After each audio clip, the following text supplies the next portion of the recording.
자, 계속 보도록 할게요. 저항운동 결정인자 첫 번째 요소부터 보도록 하겠습니다. 첫 번째는 기본적인 자세 유지 요소입니다. 저항운동을 할 때 환자의 자세를 적절하게 배치해야지만 2차적인 손상을 줄일 수 있다 라고 얘기를 하고요. 최적의 자세를 세팅한다는 거 기억을 해주고, 그래야지만 이 보상작용이란 걸 최소화할 수 있다 라는 걸 기억을 하시기 바랍니다.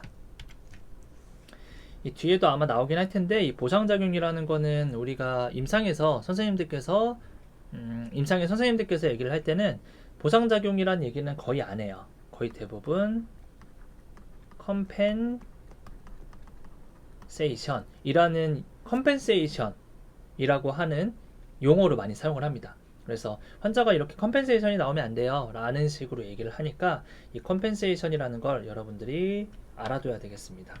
왜냐면 여러분들이 실습을 가면, 이제 한 6개월 있으면 실습을 나갈 텐데, 실습을 가면 생각보다 우리 신용어를 사용을 안 해요. 거의 대부분 영어를 사용을 하고요. 한 영어 80%, 그리고 한국어를 쓴다고 한다면 구용어 한 19%? 나머지 1% 정도 신용어 쓸까 말까. 그러니까 여러분들이 지금 신용어로 배우는 세대이기 때문에 아마 좀 나이가 있으신 선생님들과 소통하기가 힘들 수도 있어요. 그렇지만 소통을 할 수 있는 유일한 방법은 영어로 소통하는 거. 그렇다고 I think 이렇게 영어로 얘기하는 게 아니라, 제 생각에는 저 환자분이 컴펜세이션이 좀 있는 것 같아요, 이런 식으로 얘기를 하는 거죠. 엉덩이 근육 운동을 하는데 컴펜세이션이 나와서 허리가 계속 이렇게 펴지는 모션이 나오는데, 이거는 방지해야 될 것 같습니다, 이런 식으로 얘기를 하는 거죠. 자, 밑에 볼게요. 자, 정렬도 중요하긴 하지만 고정도 중요합니다. 고정을 제대로 해야지 근력 운동을 할 때 정확성과 안정성을 제공을 할 수 있고요. 여기 나오는 대로 또 보상작용을 억제하기 위해서 반드시 고정을 제공해야 된다라고 얘기가 나옵니다. 자, 두 번째는 강도. 강도는 근육의 부하가 되는 저항의 양을 의미하겠죠. 근력을 향상시키기 위해서는 이전 강도보다 더 강한 강도가 필요하다. 이건 뒤에 아마 또 자세히 나올 거예요. 세이드의 원칙에 따르면 이 강도가 중요하거든요. 오늘의 나보다 내일의 내가 더 좋아지려면 어제보다는 오늘 조금 더 강도를 높여야겠죠. 그렇지만 너무 많은 강도를 높이면 부상을 당할 수가 있으니 조금씩 점진적으로 야금야금 올려야 된다는 걸 꼭 기억을 하고요.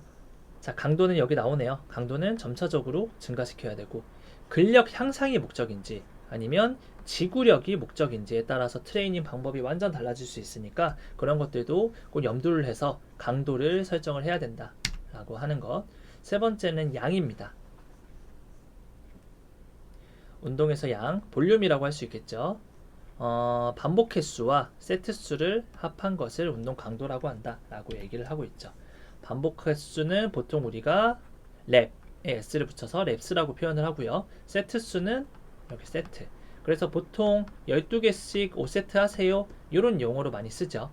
그게 운동 강도가 된다 라고 얘기를 하네요. 자, 일반적으로 운동 종류에 따라서, 일반적으로 근력 강화 목적으로 한다면 강도가 커지고 반복 횟수는 감소하고요. 근력 운동 반복 횟수는 보통 6에서 13RM을 사용을 하고요. 그리고 2에서 4세트를 권장을 한다 라고 얘기를 하고 있습니다. 자, 목표 설정에 따른 근력 운동의 효과를 볼게요.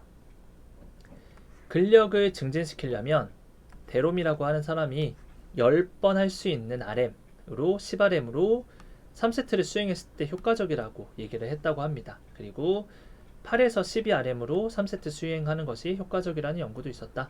케이스 바이 케이스긴 한데 대략적으로 근력 증진은 10에서 왔다 갔다 하는 정도이다 라고 생각을 하면 되겠고요. 보통 우리가 얘기를 많이 하는 게 요거죠. 일반적으로 요거를 좀 많이 쓰는 경향이 있는 것 같아요.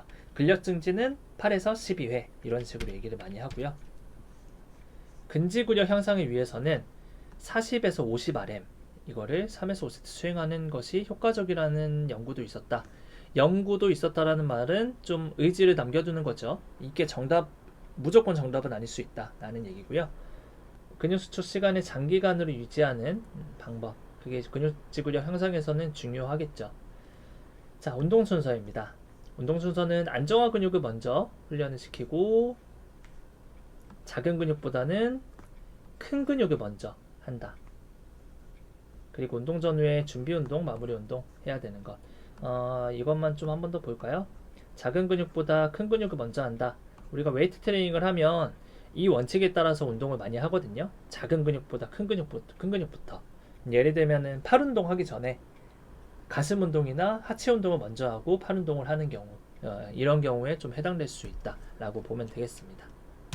자, 기간은 근력 향상을 목적으로 한다면 6에서 12주 동안은 지속적으로 실시해야 된다. 보통 이거는 다른 연구들에서 나오는 얘기는 12주, 곧 3개월, 즉 3개월 동안 주 3회 이상은 꾸준하게 해야지 근력 향상이 이루어질 수 있다. 혹은 내 몸의 변화, 체인지를 보려면 이 정도는 해야 된다라고 얘기를 하고 있어요. 참고로 알아두면 되겠고요. 자, 근력 운동 처음에 하게 되면 근력이 갑자기 쑥쑥 늘어나는 느낌이 드는데 사실 그거는 신경학적 효율성 증가로 만들어지는 것이지 근육의 자체적인 비대나 그런 근력 향상은 아니다. 실질적인 근육 비대나 근력의 향상은 최소 6주 이상은 해야지 가능하다라고 얘기를 합니다. 그래서 최소 6주는 해야 되기 때문에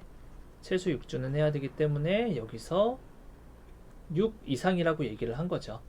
사람에 따라서 근육이 유전적으로 잘 크는 타입의 사람도 있어요. 그러면 6주만 하더라도 이게 근력 향상이 훨씬 더 빨리빨리 일어날 수 있고요. 자, 휴식 간격.